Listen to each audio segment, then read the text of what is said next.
ताज्या बातम्यांसाठी महान करेला सबस्क्राइब करा आणि बेल आयकॉनला क्लिक करा। कवठा परिसरात बिबट्याची दहशत, बिबट्याच्या हल्ल्यात वासरू ठार। बाळापूर तालुक्यातील कवठा गावात बिबट्याने एका वासरावर हल्ला केला असून वासरू जागीच ठार झाल्याची घटना बुधवारी 20 डिसेंबर रोजी पहाटे कवठा गावालगत मन नदी काठी असलेल्या स्मशानभूमीजवळील गायीच्या गोठ्यात घडली। बिबट्यामुळे गावात दहशतीचं वातावरण पसरलं आहे। बाळापूर तालुक्यातील परिसरात यावर्षी बिबट्या ठिकठिकाणी वावरत असल्याच्या घटना आपण ऐकल्या आहेत।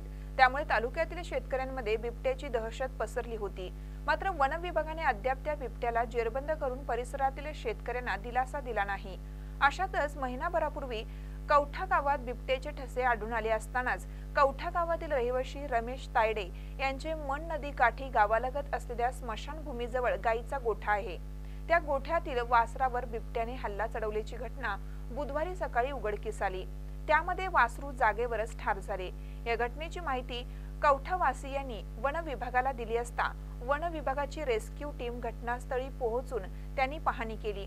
घटनेचा पंचनामा करून बिबट्या असल्याचा संशय व्यक्त केला।